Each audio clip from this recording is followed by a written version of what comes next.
Yo escribí este libro a fines de septiembre, los primeros días de octubre. Todavía no habían anunciado los de la AFJP y los de los fondos de los jubilados, y tampoco habían empezado a actuar Moreno en el mercado de cambios. Sin embargo, si ustedes leen, hay un capítulo que dice: ¿qué pasará si la gente empieza a comprar dólares? Porque yo hablo de lo que puede llegar a ocurrir. Claro. Y ahí digo exactamente lo que ya pasó. Es decir, el gobierno, en lugar de dejar que el precio del dólar suba, como sería en un régimen flotante, lo que hace va a tratar de impedir de que suba, pero vendiendo reservas, pero como sabe que tiene reservas limitadas, entonces va a poner y acentuar los controles de cambio. Y acá, al control de cambio formal, que requeriría una norma del Banco Central, que existe pero que no es muy restrictiva, en lugar de eso han puesto un control de cambios informal, que es lo mismo que el control de precios que hacía Moreno. Claro. Pero eso tiene patas absolutamente cortas. Eso puede desalentar la compra de dólares, de grande cantidad de dólares por parte de alguna gran empresa que le tiene miedo a Moreno y a la que Moreno la puede castigar de alguna manera, no autorizándole aumentos de precios o mandándole la AFIP. Pero a la gente en general no la van a poder reprimir con Moreno. Si la gente se asusta y empieza a buscar, a comprar dólares, va a aparecer un mercado paralelo del dólar, que de hecho por algunas semanas ya existió. Y vamos a estar en un clima como el que vivimos durante los 80, y como el clima en el que está viviendo Venezuela.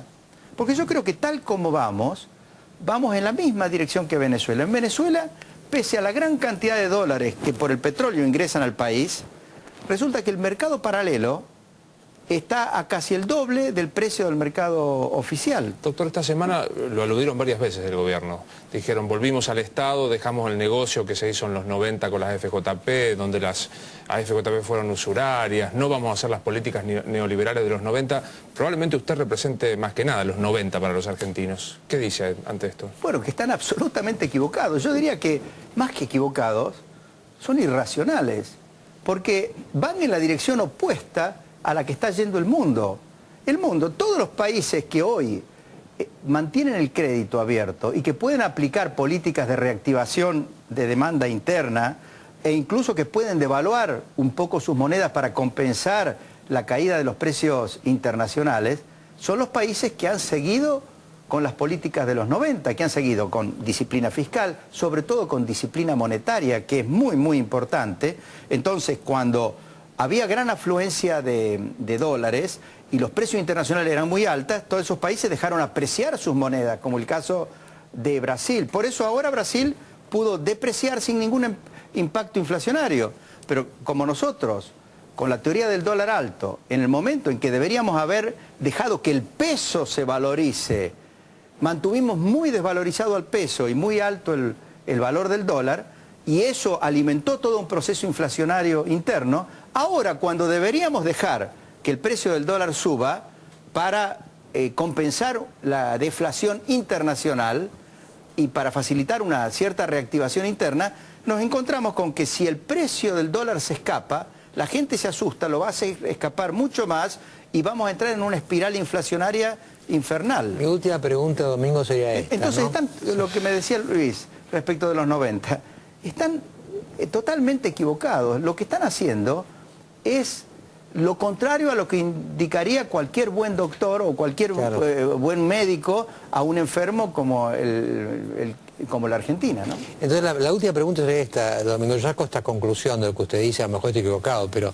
lo que usted está viniendo a decir es esto: objetivamente esto tiene solución, subjetivamente, pensando en los Kirchner, lo dudo.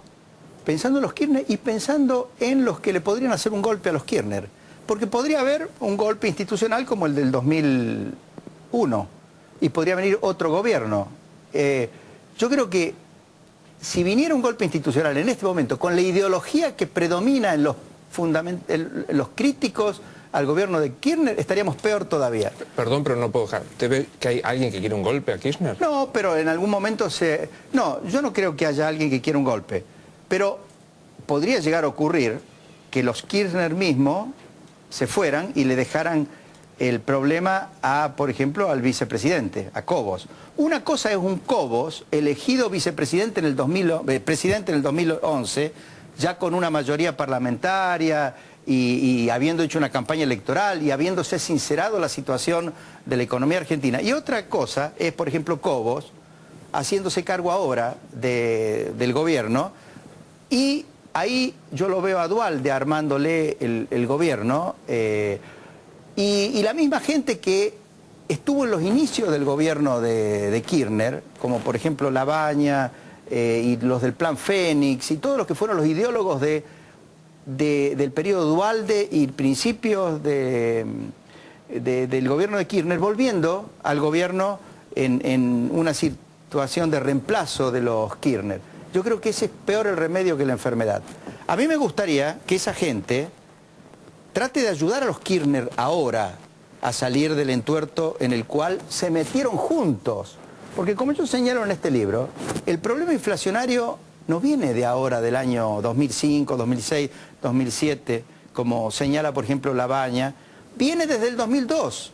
Porque en el 2002 utilizaron a la inflación como forma de licuar los pasivos de los empresarios, del gobierno, bajar el gasto público. Pero eso es una gran mentira, porque eso es hacer algo que engaña a la gente por un tiempo.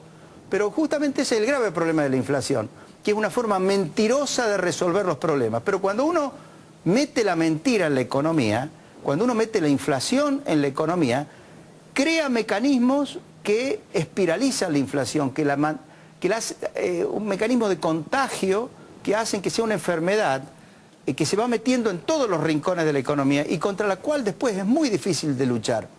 Me preguntaba el periodista de La Nación que me hizo un reportaje que salió hoy en La Nación Económica, ¿por qué en el 91 pudimos erradicar rápidamente la inflación y que la economía volviera a crecer prácticamente sin dolor en ese momento? Esa era una circunstancia muy especial, que no se da ahora. Ya se había llegado a la peor etapa de la inflación, que es la hiperinflación. Entonces, una vez que se llega a la peor etapa, curar de inflación es una cuestión relativamente sencilla. Es como la cirugía, ya no hay más que cirugía. Claro, no hay más que cirugía, y una cirugía que si el médico logra convencer que va a dar buen resultado, cambia las expectativas y se puede resolver el problema como lo resolvimos en el 91. En un estado como el actual es mucho más difícil luchar contra la inflación, porque cualquier medida de lucha contra la inflación tiene en lo inmediato efectos que provocan costos políticos. Claro. Por ejemplo, lo primero que habría que hacer es sincerar los índices del INDEC y también los precios que están reprimidos, y esos precios van a aumentar, pero para evitar que se espiralice la inflación tienen que aplicar una política monetaria restrictiva. Si cuando aplican esa política monetaria restrictiva el gobierno no logra convencer de que está realmente empeñado en derrotar la inflación, provoca más recesión.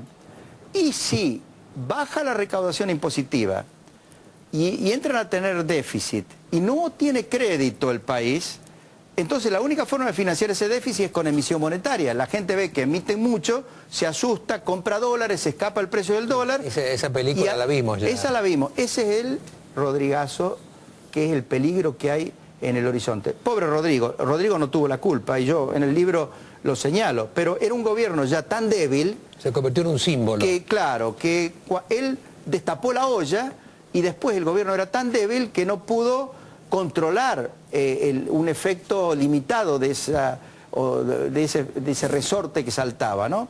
Pero acá puede llegar a pasar lo mismo, salvo que el gobierno, un gobierno que todavía tiene fuerza para imponer barbaridades como esta de expropiar los fondos de los jubilados, que si aplicara esa fuerza para resolver el problema de la inflación, estabilizar la economía y después entonces poder reactivar y hacerla crecer de manera sostenible, podría perfectamente hacerlo. Lástima que las anteojeras ideológicas, los errores que tienen en la mente, los inhiben de poder hacer eso que sería tan bueno para el país. Domingo Cavallo, muchas gracias por venir esta noche. Bueno, muy bien. Bueno, nos falta... Irnos. No, pero nos queda un bloque cortito. Gracias, Domingo.